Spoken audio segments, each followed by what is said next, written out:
Sophie Cunningham was flat out targeted by a dirty player. Can continue to survive these things. Here you see Sophie Cunningham laid out on the floor, holding her knee. The lady was in tears, crying as Lexi Hull approached her to help her. Immediately, first, look at this. Instantly into the game. Instantly. Immediately. They had a target to hurt Sophie. She was targeted by this team. Caitlin Clark and Sophie Cunningham made a surprising announcement that has shaken the WNBA. Sophie suffered a severe knee injury after Bria Hartley collided with her, and her family is upset. This is Hartley right here coming she in. To slide over right there, and Hartley just kind of falls and she crushes in on the knee of Sophie right here. She went down. Just sums up everything. Like, we weren't going to win this game if Sophie Cunningham was healthy. This isn't like, oh, we lost because of a Sophie Cunningham injury. We were down 17 points when she got injured. This happens. Fans are horrified by Sophie's current situation, which is similar to Clark's nightmare. Gonna look like Stephanie White is extremely emotional after this hard-fought game. Sophie Cunningham family is extremely pissed off. The Indiana Fever are experiencing a truly terrifying season. Forget popcorn. Simply watching their games requires therapeutic sessions. Some are referring to this as the season from hell. Honestly, that's polite. Every week, the team finds new ways to embarrass itself. The WNBA acts like a babysitter, surfing around Instagram as the house burns down. It's just emotional, guys. I'm hella mad. Hartley need to be suspended on a major level completely. Probably at this point, she's more dirtier than Dejanay Carrington. Sophie Cunningham's knee was destroyed in plain daylight, bringing us to the lowest point yet. It feels more like a demolition derby than a basketball game. This was not just a little ankle injury or bruising. Sophie was in tears on the floor, clutching her leg as Bria Hartley drove into her knee like she was sacking a quarterback. Wanted to hurt Sophie. They made it their business to hurt Sophie, and that's exactly what they did, was hurt Sophie, and I'm hella mad. Here's the finest part. The Fever were already down 17 points when the incident occurred. 17. They were already treated like a junior varsity team. The team's hardest player, who demonstrated resilience, is then eliminated.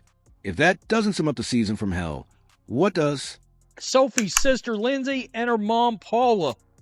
At WNBA, maybe you should focus less on fining players for commenting on your poor officiating and more about hiring officials that are able to call a consistent game, protect your athletes. Sophie's family even took to social media to condemn the league's actions. Fans took to social media to criticize the WNBA for allowing unruly behavior.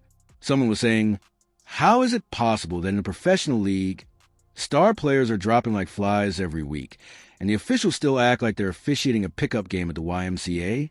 Lindsay, Sophie's sister, urged the league to prioritize athlete protection above finding players for comments. And Sophie's mother, Paula, Hartley is a disgruntled player having trouble everywhere she goes. She's plain mean and plays out of control. H. Hartley's mother, Paula, also criticized her as a problematic player. When a family becomes overly outspoken, it often indicates they have reached their limit. Caitlin Clark's 13-game absence adds to the team's current struggles. Many question whether she should return this year. Why would she want to be a part of the Fever's disastrous performance? It's a patella injury. Normally, people will hold higher in their knee if it's a knee ligament injury. It looks like she might have either ruptured her patella. Let's focus on Sophie's injury, which sparked this fire. The piece lacked humor and appeared to be taken from a blooper reel. When Hartley connected with Sophie's leg, she quickly clutched her patella or kneecap.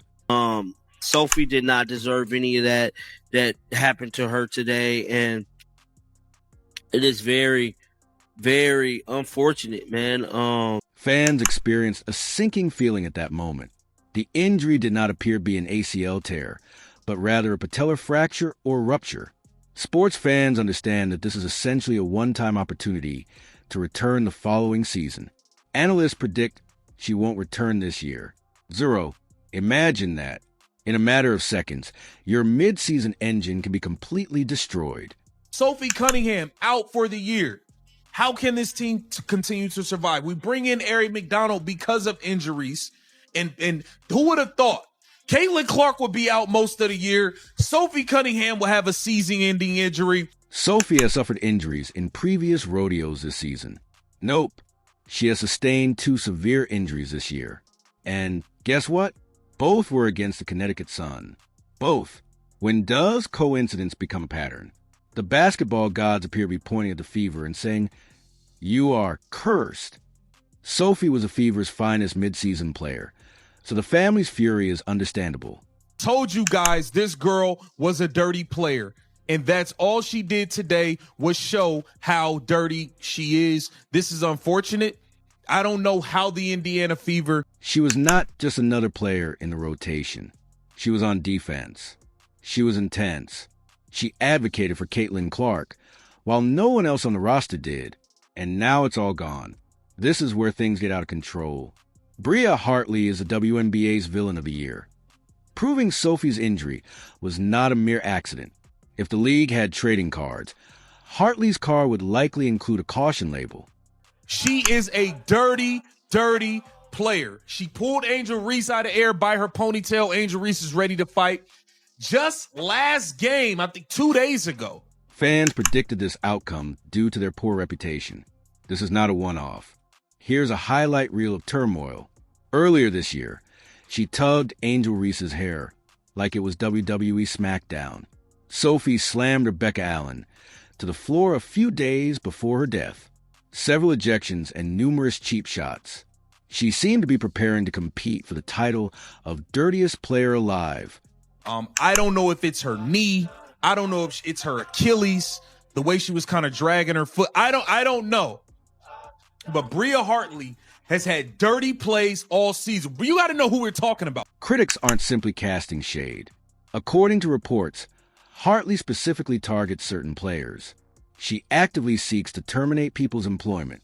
Is it fair to criticize Sophie's actions in light of what happened? This player has a notorious reputation for being filthy. Sophie Cunningham's knee explodes upon close contact with her. How many coincidences do we need to call something what it is? Broadcasters have branded her the league's dirtiest player, alongside Dani Carrington. Fans are convinced Sophie was targeted. Her family is openly aware of the situation. They stated that Hartley exhibits uncontrollable behavior. Do you think the refs called any fouls? No, they didn't. These refs are clowns. These referees are clowns. Sophie's injury is significant as it affects more than simply one athlete. It's not only about her. The WNBA established a climate that made this unavoidable. A player with a history of misconduct can continue to play without facing consequences. Sophie Cunningham, who was willing to fight for Caitlin Clark and add intensity to the Fever, ended up balling on the parquet while the refs stared into space. The Fever were already behind by 17 points. This team's inability to play quality basketball is evident yet again. Lexi Hull hit a big three that was the dagger at the end. Aaliyah Boston, 7 of 13, 14 points, 13 boards, a double-double there, added 5 assists. Solid numbers, but not dominant. Solid performance is insufficient when your squad is in disarray. Natasha Howard recorded 18 points and 9 rebounds. Lexi Hall scored a tremendous 3 and grabbed a crucial rebound late in the game, but she was largely ineffective offensively for the majority of the game. Overall, the box score seemed decent, but the game revealed the truth. It was Mitchell or bust. In the beginning of this game, Sophie Cunningham is bringing the ball up the floor. She gets mugged, hit upside the head, knocked to the floor while dribbling the ball up the floor, 75 feet away from the rim. Although Mitchell received a lot of support, Caitlin Clark remains a dark cloud over the situation. The league's so-called savior has only played 12 to 13 games this season, missing more than 75% of them. Think about it. The WNBA's most anticipated rookie ever. The visage appeared on every billboard. The player networks are obsessed with someone who has only recently appeared on the court. Stephanie White maintains a positive attitude and suggests a possible return before the season's finish. But now, who believes that? The question is not whether she can come back, but if she should. Kathy Engelberg, wake the hell up. Half of your league is hurt now. Who would have thought? How do the Indiana Fever, Bria Hartley, you are a dirty, low-down dog of a player, you. Let's not forget the lawsuits. Caitlin Clark has previously faced legal action. Sophie Cunningham is reportedly considering joining the party. Players and family are expressing their dissatisfaction with the league's safety and officiating, indicating a serious issue. Commissioner Kathy Angelbert has been accused of allowing rugby and UFC into women's basketball competitions. When half of the league studs are hurt and no one is protected, basketball no longer appears to be the same game. It resembles a demolition derby with sneakers.